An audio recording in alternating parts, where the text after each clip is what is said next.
राम राम भाइयों। मैं फ़िलहाल देखो रसिया में हूँ और रसिया के बारे में आपको एक ज़रूरी सूचना देता हूँ आपको। ठीक है भाइयों, एक भाई ने सुबह ही एक कटिंग भेजी थी न्यूज़पेपर की।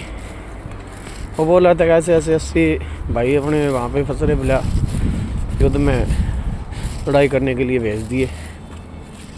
पहली बात तो इतना ज़्यादा कुछ अपने जो न्यूज़ में दिखा रहे हैं, इतना ज़्यादा कुछ यहाँ पे नहीं हो रहा।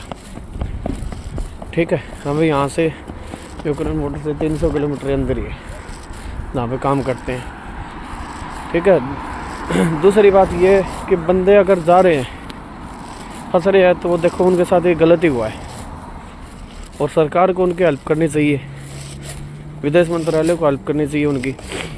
लेकिन उसमें बच्चे अगर फंस रहे हैं तो कैसे फंस रहे हैं कि बेरोज़गारी के कारण तो यहाँ पे आए बंदे, और यहाँ पे आने के बाद में एक ऐसे कोई नहीं लेके जाएगा। मेरे को लड़ाई लड़नी नहीं आती तो मैं कैसे लड़ाई लड़ लूँगा आगे जाके, ये बताओ।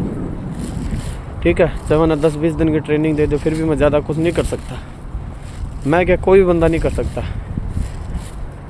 ठीक है, दूसरी बात ये कि जिस तरह बंदे यहाँ पे फंस रहे, तो मैंने उस भाई को बोला था कि उनको ऑफ़र दिया गया होगा। उनको ऑफ़र दे दिया, उन्होंने बोला ऑफ़र तो नहीं दे रहा क्या, तो उसने कटिंग भेजी तो उसमें नीचे लिख रखा था कि उनको ऑफ़र दिया गया।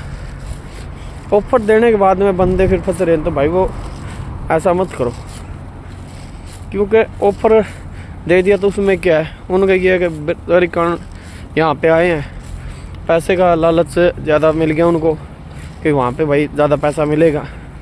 लेकिन ज़िंदगी से बढ़ के पैसा नहीं है, ज़िंदगी से बढ़ के पैसा नहीं है, अपनी फैमिली और अपनी लाइफ से बढ़ के कुछ भी नहीं है। सीधी सी बात ये भाई।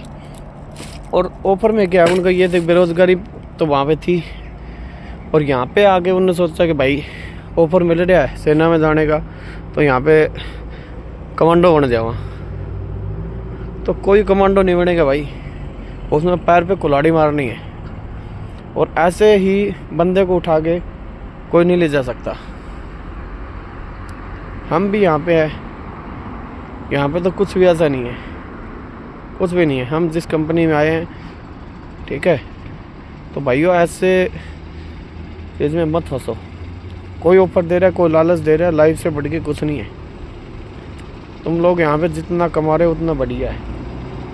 कल ना मेहनत करोगे और कमाओगे, शिफ्ट डबल लगाओ, उसमें पैसे वैसे डबल हो जाएंगे। ठीक है, यहाँ पे अगर काम करने आए, यहाँ पे आकर सोओगे ना, सो तो वहाँ पे बतेरे लिए खाली थे, टेंशन रहती थी। हर बंदे को बेरोज़गार घूमता है, उसको टेंशन ही रहेगी। तो यहाँ पे आके सोओगे, यहाँ पे सोना भूल जाओ, जितना उसके काम करो भाई, वही बेस्ट है। और ऐसे किसी ऊपर मत फंसो, जिस कंपनी में आए हो उसी में रहो। और दूसरी बात कि कोई बंदा यहाँ पे आके सोचता कि मैं इस कंपनी में आ रहा हूँ, इस कंपनी से दूसरी कंपनी में मैं ज्वाइन कर लूँ, वो भी फंसेगा। क्यों, यहाँ पे कोई ऐसा सरकार की तरफ से है ही नहीं कि सरकार ने अलाउ ही नहीं कर रखा कि यहाँ से बंदा दूसरी कंपनी में सीधा चला जाए। यहाँ से हम इंडिया जाके वापसी दूसरी कंपनी में आ सकते हैं। ठीक है, अगर लैंग्वेज आती है तो दूसरी जगह अपना कांटेक्ट करो, कांटेक्ट करके उनको इंटरव्यू दो। हम यहाँ से कैंसिल मार के वापसी इंडिया जाएंगे, इंडिया से जाने के बाद में वो अपना ऑफर लेटर और वीज़ा भेज देंगे, फिर उस कंपनी में हम आ सकते हैं। डायरेक्ट नहीं जा सकते, क्योंकि वीज़ा स्टैंपिंग हो गई आती है तो उसके ऊपर कंपनी का नाम लिख के आता है बाकायदा। ठीक है, तो हम उस कंपनी से अलग कहीं पे काम नहीं कर सकते।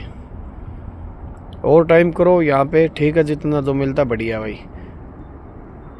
काम करोगे तो पैसे है, अदरवाइज पैसे भी कम मिलेंगे। जो जितना काम करेगा उतना पैसा कमाएगा। तो भाइयों ऐसे किसी की बातें में मत आओ। और भाई मैं तो यही कहना चाहूँगा, सरकार से दरख्वास्त है कि जो भाई फंसे उनकी देखो, हर किसी के इतने बच्चे, किसी के पालतू नहीं है, 1-1 2-2 बच्चे हैं सभी के। तो सरकार को उनकी मदद करनी चाहिए। और भाइयों जितनी हो सके देखो, भाइयों की मदद होगी, सरकार करेगी, ऐसा कुछ नहीं है। ठीक है, तो आगे जो भाई आए उनके लिए ये बता देता हूँ मैं, ये बात ध्यान में रखना भाई। ठीक है भाइयों, राम राम। नेक्स्ट वीडियो में मिलते हैं नई जानकारी के साथ में।